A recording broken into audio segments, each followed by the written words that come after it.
পুরনো কিছু দেখলেই আমরা বলি আরে এটা তো মানধাতার আমলের জিনিস। কিন্তু একবারও কি ভেবে দেখেছেন এই মানধাতা আসলে কে? সত্যিই কি তিনি ছিলেন? আর কেনই বা পুরনো মানেই মানধাতার আমল এরকম বলা হয়? নমস্কার, আমি অভ্রনীল, আর আপনি দেখছেন ফান্ডামেন্টাল অভ্রনীল। আজ এমন এক ফান্ডা আপনাদের জানাবো যেটা শুনলে আপনি অবাক হবেনই। তাই পুরো ভিডিওটা স্কিপ না করে অবশ্যই দেখুন। বিষ্ণু পুরাণ অনুযায়ী মানধাতা ছিলেন সূর্য বংশের এক পরাক্রমশীল রাজা। এই সূর্য বংশেই বহু যুগ পরে জন্ম নেন কিন্তু শ্রীরামচন্দ্র। মানধাতার বাবা ছিলেন রাজা যুবনাশ্ব, কিন্তু মানধাতার জন্মটা ছিল একেবারেই অদ্ভুত। যুবনাশ্বর কোনো সন্তান হচ্ছিল না। শেষমেশ মুনিদের আশ্রমে যজ্ঞ হলো। মন্ত্রপুত জল রাখা ছিল, যা রানীকে পান করানো হবে। কিন্তু বিধি বাম, রাতে তেষ্টা পেয়ে সেই জল যুবনাশ্ব নিজেই পান করেন। ফলাফল, সন্তান জন্মালো পিতার গর্ভ থেকে।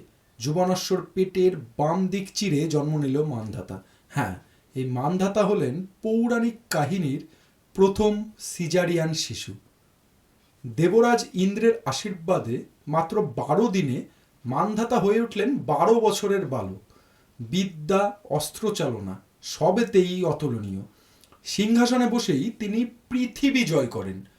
তারপর চোখ পড়ল স্বর্গে, কিন্তু ইন্দ্র বললেন সব রাজা এখনো তোমার অধীন নয়, লবণাসুর এখনো বাকি। লবণাসুরের সঙ্গে যুদ্ধে মানধাতার মৃত্যু হয়।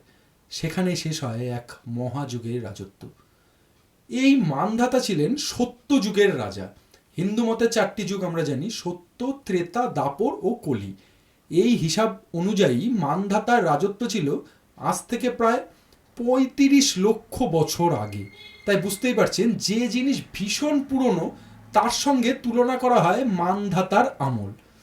এখন থেকে এই প্রবাদ শুনলে আর শুধু বলবেন না, আপনি গল্পটাও তাকে জানাবেন। তাহলে জানলেন তো মানধাতা আমলের লোক বলতে কেন পুরনো জিনিসকেই বোঝানো হয়। ফান্ডামেন্টাল অভ্রনীলের নতুন বছরের নতুন ভিডিওতে আপনাদের স্বাগত। এরকম নিত্য নতুন আরও ফান্ডা জানতে সাবস্ক্রাইব করুন আমাদের চ্যানেল, সঙ্গে থাকুন। দেখা হচ্ছে নতুন একটি ভিডিও নিয়ে। নমস্কার।